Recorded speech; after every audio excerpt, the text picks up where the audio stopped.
Yes,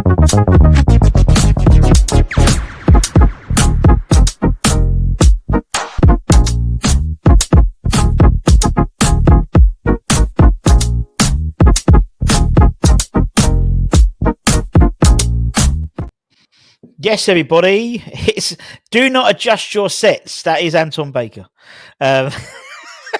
Russ and Anton for the West Ham Network. Hope you're all safe and well. Happy transfer deadline day. It's the most wonderful time of the year. And we still got a bloody game tonight as well, isn't it? Fucking hell. We do, mate. We do. It's mental. So we thought we'd bring to you, obviously, little updates in terms of what's been happening this morning. Quite a lot's happened, particularly for West Ham transfer deadline day, isn't it? Really, to be honest. Yes, it certainly has. He's back. He's home. He's home. He's home. He's James home. Ward-Prowse. He is indeed. I'm just going to press. I'm going to disappear, but Anton's still there. He's Hello. coming home. He's coming home. He's coming home.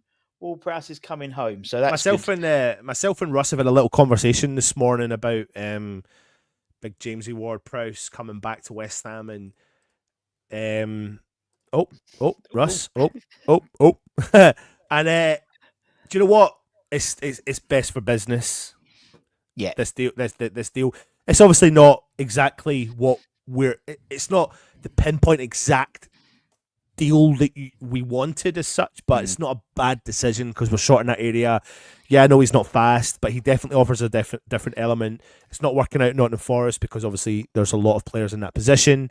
So I think bringing him back to West Ham is a good decision. And Russ, I think I made the point of saying to you that if it was Potter and not Lopetegui, then he may not have gone in the first place. And we are led to believe it was an unpopular decision anyway of him going. So bringing him back is in my opinion a good decision. It means we can reset in that world, can't we? We can. I think, and obviously we've in our little West Ham Network WhatsApp group. You know, one of the things that came out after Lopetegui had left was quite early on by the senior players were unhappy about his decision to send JWP out on loan despite making him vice captain, you know, a month or so before. And indeed, looking on Twitter, Rob Pritchard, obviously the program editor, he's saying that, you know, everyone's, when we found out the news about Prowse coming back, everyone's really happy and buzzing about it. So that's great to see.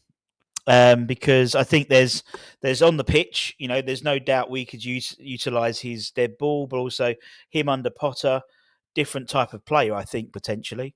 And also just the impact of him within the change room. It's a real quick win for Potter, in all honesty, bringing him in on the pitch and off the pitch, because naturally he's going to get the senior pros be happy for him to bring him back. So it's very shrewd. And it is, as we said, it's not we've had to do some dealing. So, you know, by all accounts, according to Claret and Hugh, he pushed quite hard to bring him back. Although the question for me is, if that's the case, why didn't we do it in the beginning of January when we had this discussion with Forest? So that to me does assume that we're not getting a midfielder in. But look, it's good. I'm happy. I'm happy for him back. Definitely. Yeah, I think so. I think it makes sense. I mean, listen, I said that to you. You know, it means that we're probably not getting, like you've just said there. It means if we're not getting someone, then so be it. But what it does mean is that we've got an option. And right now, sometimes when you're looking at our bench, it doesn't prove that we have got an option. And it gives probably Potter time rather than panic, because the January window can definitely create that element of panic, and you know, everyone can inflate their prices because they know teams are looking at specific players, all that sort of stuff. So I think it gives Potter a bit of time. That's what we need under this current situation. Yeah, I think so. And I think it's another body. It could potentially give us the okay if a late thing comes in for Guedo, which, you know, there was rumblings of maybe a move back to La Liga. That could happen without us falling short, without it being a Fornals Benrahma type situation. which we'll see. But obviously, that's the first one that's been confirmed by the club. There he is. Very good. Well done. You know that? Yeah, very good. I was just going to change our one, then. That's the cheeky girls are back, as Peter says. So the first one, and then obviously the next one is Evan Ferguson, which we are literally just waiting for the club to announce. Well, we've received a little picture. Yes, we know. Yeah. So he is having his he's doing. I've got the thing here, but I didn't know Anton was going to turn up. So there we go. He is doing his social media stuff. So you imagine it's only a matter of time today until that's officially been announced. But he has passed his medical and everything else, and he is a hammer, And so number 34, I believe, will be his squad number. So obviously he won't be available tonight, but will be in contention for the Brentford game at home on Saturday the 15th, because we've got 2 weeks off, or 12 days off after tonight's game. So that's great. It gives him over a week to integrate himself within the West Ham ecosystem, really. So, yeah, I'm all for that. On loan, I know there's a bit of yin and yang, whether it's a good thing or a bad thing on loan, on the dry loan, but I still think there'll be a price associated if we make it permanent. Yeah, I think definitely. I think it would be. There's so many ways of looking at this, right? If he comes and he does well, and we haven't got an obligation or an option, then it's in Brighton's hands to do what they want with terms of inflation, add the price up, all that sort of stuff. But I think if West Ham can somehow put an option, then it gives us in Brighton a pretty much a close to agreement of a certain price. I think that would make better business sense for West Ham. But it's just whether or not Brighton want to do it. When you listen to the words of the boss from Brighton, he speaks highly of Ferguson and wants to utilise him. Obviously, therefore, Ferguson obviously wants to push for regular game time as well, and he knows Potter, so it could be a match made in heaven. Really, I mean, listen, it's not. I said this to you earlier on, Russ, and I don't want to get carried away with signings. We all know what Evan Ferguson's capable of doing. He's really young, but he's got Premier League experience and he's scored goals in the Premier League, and he is a Republic of Ireland international. So there's a lot that favours this deal, and you can't go against someone who gets really excited by it, because when we signed a £50 million player, you get excited by it. But you know that this player is bedded into the Premier League. That's the key part for me, is the bedding into the Premier League, and he is bedded into the Premier League. So, yeah, and it's someone who can come in, and particularly on a loan deal, he can come in and hit the ground running, so to speak. There's no, as you said, there's no bedding in period, which you get from a foreign-based loan deal. And yeah, I'm all right with. I think I'm looking forward to seeing what a Potter side with Ferguson can do, because obviously he would occupy that top, the striker, and how everything else falls off it. You know, we're starting to get a lot of players back as well. We might have a special guest coming on soon to talk about JWP. So having anyone who's been on Twitter would have seen his rant on Twitter about JWP. So we may well have former West Ham youth team player Darren Blewett coming on to talk about JWP. Yeah, I'm excited for Evan Ferguson. I think he will bring a lot. And as I said, for Potter, the way Potter likes to set up his team, I think he could be integral. And we need a good second half of the season. And maybe it'd be a Lingard 2.0. You know, he comes on, hits the ground running, and smashes it. I think what we know is that things are progressing slowly, but in the better direction under Potter. What we've seen so far, and a couple of pieces of the jigsaw were definitely missing in that department, and I think he can hopefully offer that piece of the jigsaw. Yeah. Now, anyone who's been on Twitter this morning, he's gone now. He'll be back. Darren might be coming to talk about JWP in a minute. So, I mean, obviously, one deal that doesn't look like it's going to be happening now, but going to be happening potentially in the summer, is the Celtic striker, Darren Daniel Cummings. Daniel Cummings. We've apparently had a 300 grand, a 500 grand bid offer. Celtic wants something like £750,000. So what we're doing instead is going to try and sign a pre-contract agreement with us, which means in the summer when his contract is out, we only get him for 350,000. So my understanding is obviously the deal is pretty much done with West Ham in terms of the player. Yeah. The player wants to move, and this has been in the pipeline. You mean all the papers up here in Scotland have been talking about this for a while, and I've because there's been a few. The boy from Hibs we signed as well. Yep, Josh Landers. There was another one. A player from Kilmarnock, funny enough, Bobby Wales, we were linked to, a young player who's out of contract in the summer as well, free to talk to many clubs. So there was a few players there. I don't watch a lot of Scottish football. I've paid more attention to it more than I ever have done in the last year because my nephew plays in that setup. For people that don't understand, Celtic and Rangers only up until recently had a Rangers B team. But Rangers disbanded their B team within the last few weeks, so that does not exist anymore. So I don't know what Celtic's plans are for their B team, but this is where this boy plays. So in theory, it's like their reserve, but what they do is it's like our setup that we've got, Russ, where our youth players, our youth team under 21s go and play in the Johnston's Paint Cup thing that we do. Yeah. So they go and play professional teams, big men, solid men. It gets the youth players totally prepared and ready for the future of it. So this boy will be around not just youth players, he will be around senior players playing the lower levels of the Scottish bracket. And they are producing good players. Celtic have got a long history of producing good players that can make it into Rangers as well, into the Premier League. And all you need to do is, buying the best talent. Virgil van Dijk is an example, getting the best talent from other countries and then developing them on and going and doing it. But if you look at Scottish players as such who have come through the ranks, you're looking at John McGinn, who's playing at Aston Villa, the captain, and being pivotal as to the reason why they've been successful. I don't know a huge amount about this guy, I'm not going to lie to you, but what I do know is he's very, very highly thought of. Here, he's obviously, if he's coming to West Ham, he's not going straight into the first team setup. No.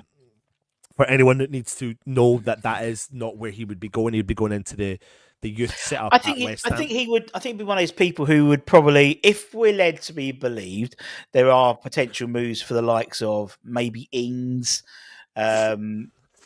potentially, and you'd imagine someone like Cummings could come in and seesaw, occasionally get brought into when we need him on the bench for the first team, but mainly within 21s. And we said before, after Josh Ajala in the academy, we haven't really got, and Brad Dolligan to some extent, we haven't really got a lot of young strikers. With Josh Landers, he's going straight into the 21s, and when Daniel Cummings comes in the summer, by the sounds of it, that's two new fullbacks, centre forwards rather, which go into the academy system. One player who we've mentioned already has come back, and that's been officially announced, is JWP. And anyone on Twitter would have seen this man talk very candidly about why it's good for business for JWP to come back. He's now in his car because his signal was so shit in his house. Yep. Mr. Blewett! Mate, I was having a stinker there. Oddly enough, you don't want me all phased out in and out, do you? So, all good, mate. How you doing? You all right? Yeah, we're good. Yeah, not we're bad, good. mate, you. We're good, man. We're good. So JWP back, and you're happy? I'm well happy because, again, I've seen so many comments over the last few days because the rumour was he's coming back, and I was just left it. I thought we left it, and then today I was frustrated, mate. And someone who, again, I didn't want to sound like can I swear or not? Yeah, go on. I didn't want to sound like a dickhead, but I might have. My understanding of football might be a little bit more in regards to the average person. Sorry, don't take that how you want to take it. For me, I look at it in a footballing way, okay? Just look at our midfield. Everyone keeps saying we're getting overrun, right? We've got no legs in there, and we've got no one. For me, it's not about being energy no more. The whole argument was we need a box-to-box midfielder. There ain't no box-to-box midfielders no more because the game's changed, yeah? It's all about 4s and 6s and 8s and 10s and all this rubbish, yeah? For me, we need someone who can pass the ball forward quick and get us on the attack quick. That's it. If you got they can't pass the ball, okay? They're runners.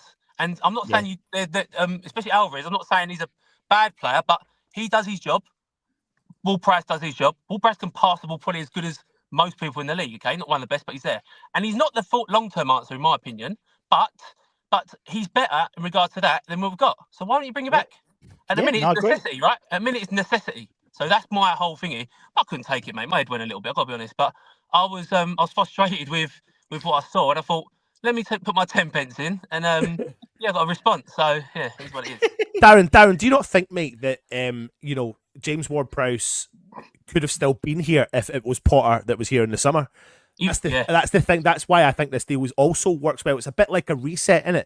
It's a bit like come back and let's continue or do something new under this new boss rather than under the Lopetegui system. It's obviously not worked out in Forest, but I completely agree with you, mate, and especially the fact that it's coming from you, because we have to be realistic. You've played the game, you've gone through the system, and players and managers and everything. We talk about this all the time when we talk about VAR. You've got to have people that have played the game to understand it. It's different to when you've not played the game to your level, because you've got an understanding that we don't. You've been behind the scenes. You've seen what it takes to get where you need to get to. So it is valuable. It is valuable what you're saying. Yeah, I mean, I hate VAR, so let's not go down that route. But no. but again, I'm not. I think the average person can also see that. But if you can pass the ball 10, 15, 20 yards, it saves you. Look, there's players have got their own style of play. Yeah, we're so slow in that midfield. Everyone can see that, not just me. Everyone can quite see that, and there's comments to that quite often. Yeah. If you can pass the ball 15, 20, 25 yards and get on the pitch quick, because my opinion, as a team, we've got up front is where we can be dangerous with Kudos when he's on fire, Bowen, or he's not, maybe not down the middle, possibly them two out wide. If they're on it, especially Kudos at the minute, he's all over the gas. But if they're on it, if we can get to the ball to them quick, we've got opportunities to go forward and get at teams and create stuff. We haven't created enough. I went to the Crystal Palace game. Oh my God. And for me, it was just a case of, we look nowhere. We've got no attacking options. I think Kudos played in the middle, so we were so dropping off deep and stuff like that. But I won't bore everyone with that. But for me, we've got no one who can pass the ball. No one in there. All right, everyone's talked to me about Soler, and I'll put my opinions in there. He's a good player, but he can't. He's more when he gets to the ball, his little moves and stuff. For me, he's nowhere near it for me. But I'd rather see Ward-Prowse in there, who can get us up the pitch quick in the right areas. Why wouldn't you bring it back? For me, he would still be it. If Potter was here, he'd be here, 100%. Because it will come down to opinions, don't forget. Some of those opinions, but also style of play. So Potter wants to play a certain way, he's perfect for him. And for me, that's a good fit. So that's why we've got to bring him back. We have to. We can't just keep running around the pitch. Everyone talks about Souček, and we all love Souček, but he's not going to get us on the ball and get us moving. But he does his bit. And I'm happy with that. But that's it. I'm just reading his comments. Sorry, mate. Yeah, all right. I agree with you. And there's a lot of people who are, as you said, I think there's a lot of people who are, me and Ant, we're really up for WP, but also not on the pitch, but also off the pitch. We know yourself that he's a good professional, and we know he's got a lot of friends within the senior profession side. The likes of Cresswell and people like that.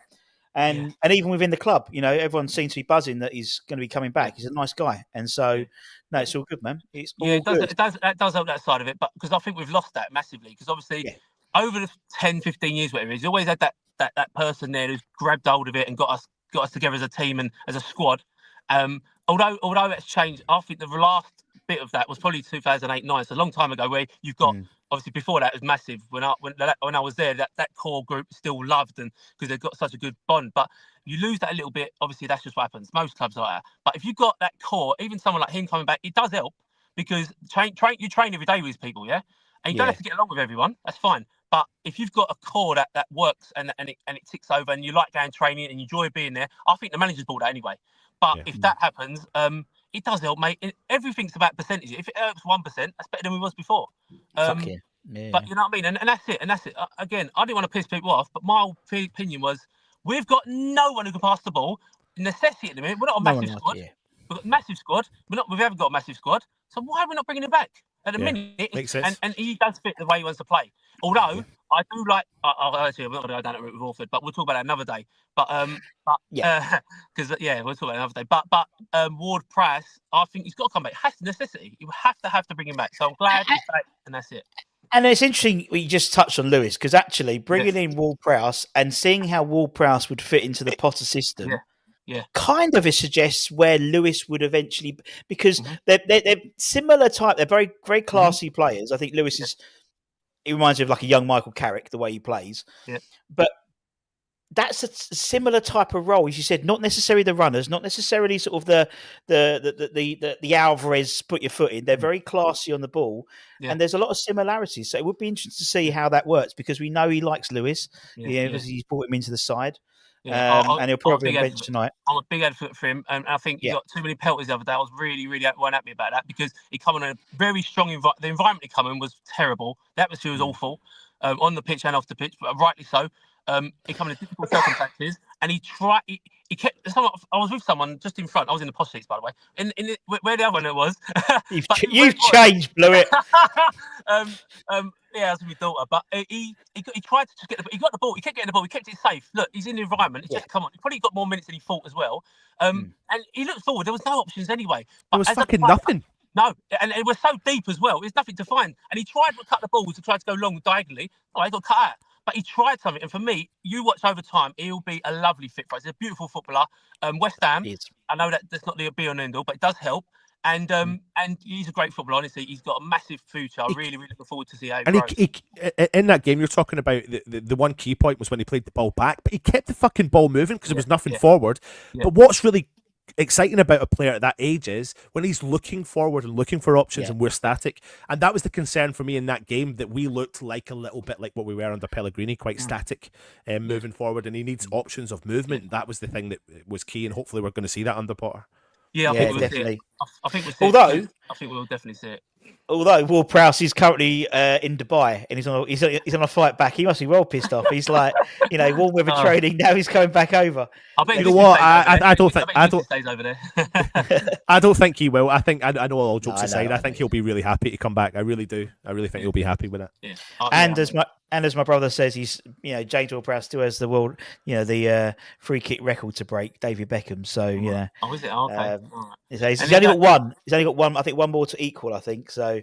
And there you go. I think when we had Moyes, we did try, and we with set pieces, we really tried to focus on it at times, and we had some decent players. I think with players like that, because the delivery is important. There's opportunities there. We've got Kilman. We've got people to try and their goals. You can score 4 or 5 of them a season. It gets you another 9 points to 8 points. That's massive. So again, little things like that help.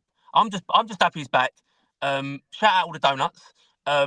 Just relax and think about it. Just think about it logically. So just and again, I'm getting a bit irate here, but I'm just happy about that. I want West Ham to do well, because I went over the other day and I was so pissed off. I couldn't believe how boring it was. Just bring me some excitement. Just bring me something. So I think you can bring that, mate. I'm really happy. So. And I think next time, you got to think we've got Bowen back hopefully tonight. Somerville's on his way back. Yeah. The boy Everson, Evan Ferguson, he's going to sign today, and so he'll be in the squad for the Brentford game.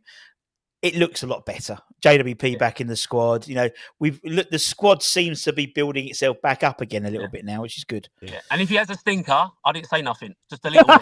Just saying that. We'll erase the live, mate.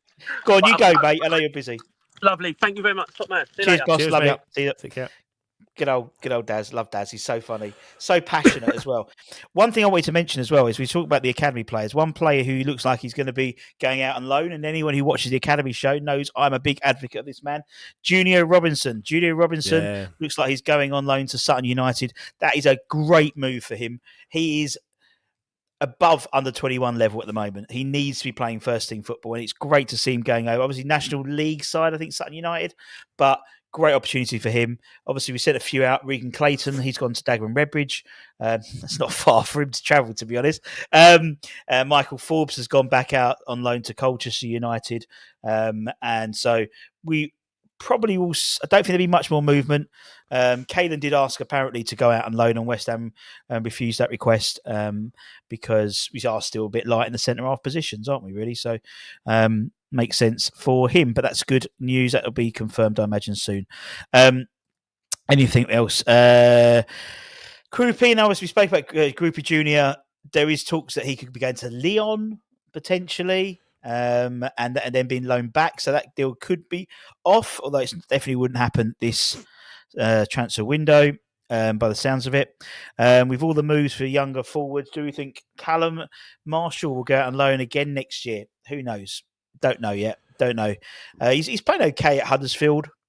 I think when it comes to these players, right, this is this thing we have to also remember is people got. I remember saying this before, but people got so pissed off with it. But unless you're probably, I was going to say, maybe underestimating it as well. But unless you're at Declan Rice levels, right, and I'm not. But that's the level you have to be at to make that breakthrough, and it doesn't mean that if you don't, like, it's like Callum Marshall's right. See, if Callum Marshall doesn't score shitloads of goals, that's not the problem. The problem is if Callum Marshall can't hold off players in the Championship and can't bring in opposition team and bring in his midfield and it's everything else. They don't have to go away and set the world alight in terms of goal scoring and all that sort of stuff. They just have to go and do a job and show that they can withstand the strength of the Premier League and just a physical fucking man, like not a child, not a 16-year-old. Because when you play at the lower level, not every team's at the same standard as well, and it can be so vast of a difference, and you can have someone who is stepping up from the 15s playing in the team with the 21s, and they're still going to have time to develop and become that player, and you're looking for that special something. So that's why when you're talking about Lewis Orford, I do get a little bit excited by him, because me too.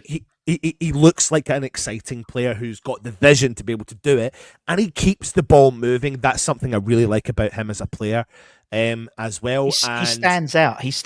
Yeah. And I saw Declan Rice at youth team 18s, and he wasn't a great player, but he stood out.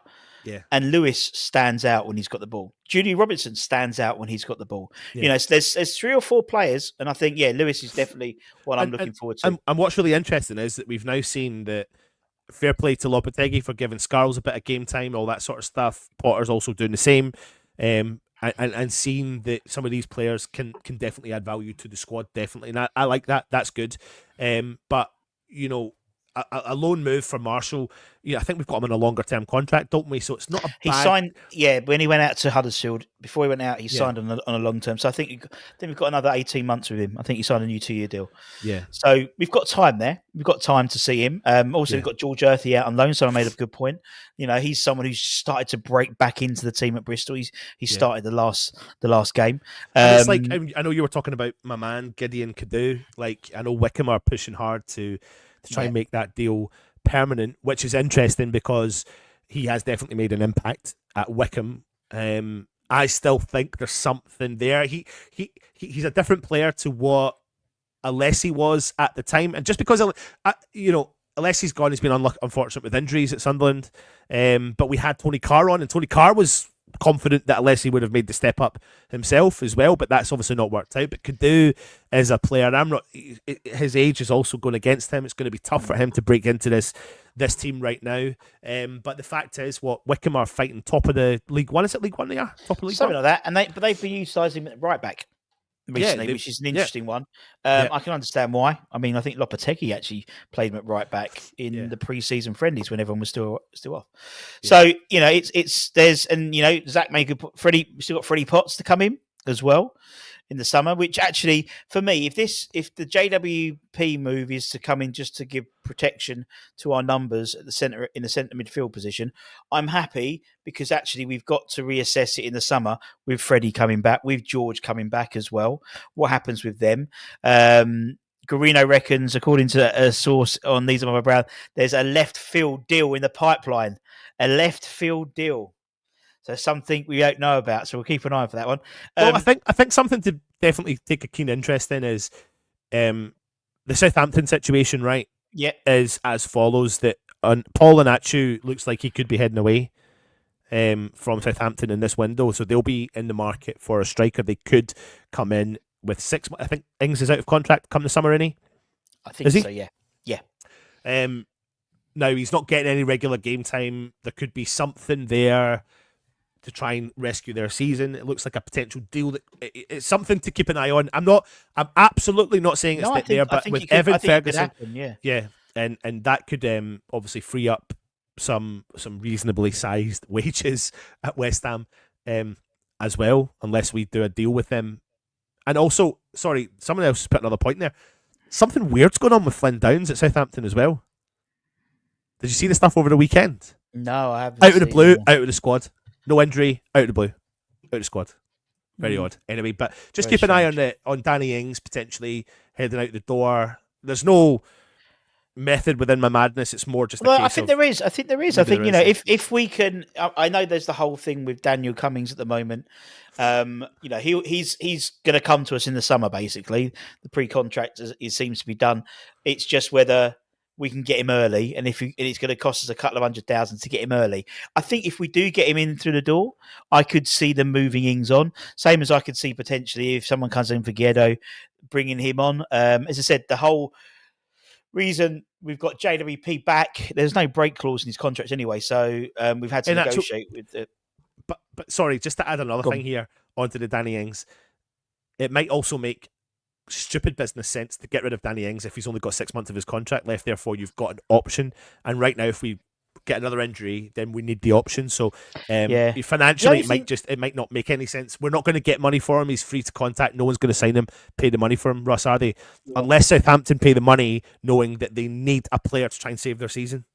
And I think that's it. Or even like an Everton, Moyes. We know Moyes loves the Danny Ings January transfer window signing.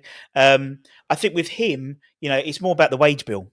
He's 125 grand a week. If you get rid of him get him 6 months early, that saves you a shitload of money, really. I think it will be interesting to see what happens with him. Even when we had a situation we'd have a striker, Ings weren't starting. We played Paqueta up front, for me, there's no chance of him getting anything in coming forward. As I said, if worse comes to us, we bought Josh Landers. He could drop in occasionally on the bench. Peter's right. Flavour from Wembley. I spoke about that this morning. He's actually a free agent now, which is funny because he was sitting in front of me on Friday. And that was the last day he was a contracted West Ham player, and he was on his phone quite a lot. But he's left. He hasn't renewed his contract, so he's a free agent. Looks like he's going to PAOK in Greece, so fair play to him. Other number 34s, obviously Ferguson looks like he's getting the 34 shirt. George Moncur, Ollie Lee, Nathan Trott, Lewis Boamorte, Shaka Hislop, and Chris Powell. And an illustrious career there. Illustrious numbers of players. There's lots. I think there's going to be another couple of. Oh, there actually is a genuine story about Danny Ings in Southampton. Just don't know who the source is. I didn't know that. That's what I said this morning. I never watched. Because you would have. Unbelievable. Sorry. Not even to get the views up. Sorry. Didn't even like it. So there's plenty more. Obviously, we know the Saudi Pro League that closed on Friday or Saturday. So there'll be no more. We had a few bids in for a few discussions with Kudus from Saudi League, but obviously we rejected all of them. So we'd have to worry about them coming in last minute and trying to buy players like they did last time. Although the Turkish League is, as Adam says, is open for another couple of weeks, another week or so. Marcus Oxlade-Chamberlain. Yeah, Oxlade-Chamberlain, exactly. Marcus Edwards, Sporting Lisbon, he's gone to Burnley. He's on loan, I think, with an option of 8 million. That is a mental deal. We were linked with Marcus Edwards, former Tottenham winger, over the summer, and he's gone to them on a loan to Burnley. So the Scott Parker, who I was reading somewhere, haven't conceded a goal since pre-Christmas in the league or something like Burnley haven't. It's absolutely mental. But go and check out their Twitter because Burnley media department are smashing it. You love it. With their they did it's a Ross from Friends one to announce the signing of Marcus. It's absolutely brilliant. Obligation to buy for Edwards, 8 million, says Kent. There we go. We're still 8 million quid. That is a bargain. He was smashing up for Lisbon. He was smashing it up for Lisbon recently. That's where we're up to at the moment, mate, isn't it? That's where we are expecting an announcement for what's his face? Anytime soon. It will be a picture, the worst kept secret of West Ham, of course. There you go. We're just waiting for the official thing. We'll be back when it is announced. And it'll be interesting to see if we do bring in anyone else. We've got James Ward-Prowse back at the club. Good, offers really good squad depth as well, and maybe we can get the best out of him under the new head coach Graham Potter. Bringing in Evan Ferguson, a good option up top. Premier League proven, very very young player, Republic of Ireland international, and we're in. Obviously, it looks like we're potentially in the market for some other bits and bobs, and it'll be interesting to see if we actually do bring in any other and maybe a player that we've never heard of. That would be cool. I'd love that. Or a player bringing in someone that that nobody's announced or expected or anything like that. Well, as we said, as Guarino says on These Are My Brown, there's a couple of really good ITKs on there, and one of them is a German correspondent and says it could be a left field thing we're working on. Yeah. Who knows? Who knows? That just gives us a little amuse boost to keep us going until kickoff tonight, and obviously during the game as well, because the transfer window closes on 11 o'clock, and obviously the game will carry on. So Celtic have rejected West Ham's improved offer of striker Daniel Cummings. West Ham will no longer pursue a deal for the Scottish club this window. The 18-year-old has agreed terms on a pre-contract. We'll look to finalise that this week. Celtic will be due £350,000 in compensation. Obviously, Daniel Cummings seems to be a target. Yeah, see, I don't understand that, because surely Celtic have made that they've just basically lost 150 grand by saying no. In it, because he's coming for 350 in the summer anyway. So we wanted him early, so we tried to buy it early, and they said no. But that's like only 6 months away, and he hasn't. Yeah. And he's only played like 11 minutes of first team football. He came on against Aston Villa in the Champions League. Yeah, because I'm trying to work out. I suppose I'm trying to work out what the best deal here for Celtic is. What would be the benefit for them knocking back him leaving now, and what would be the benefit of keeping him? But is the benefit of keeping him?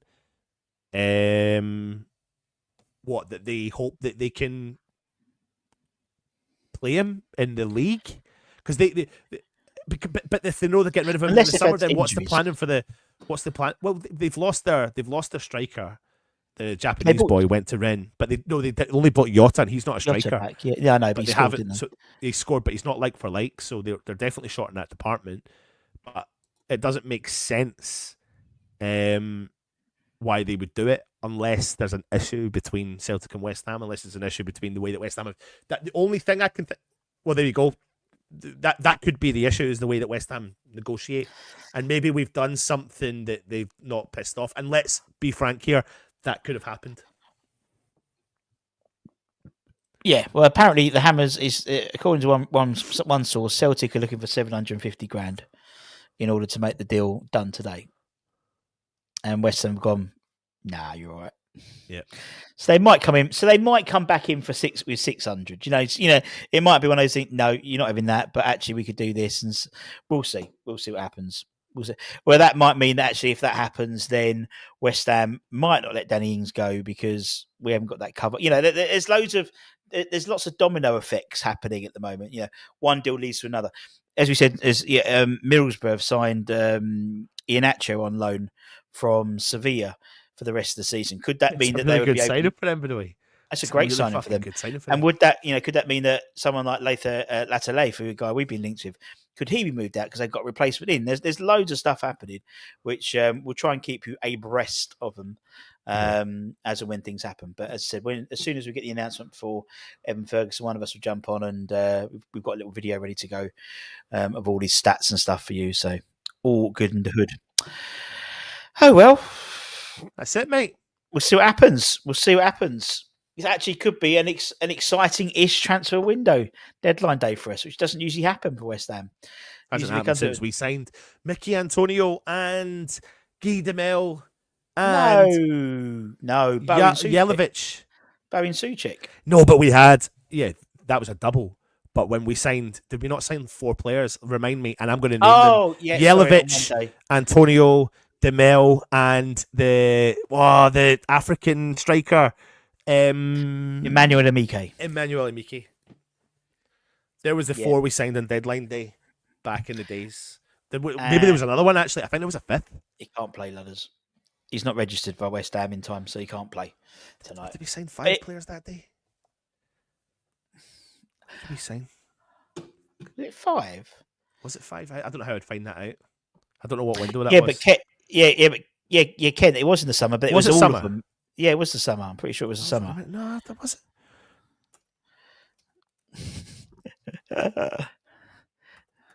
Was it the summer?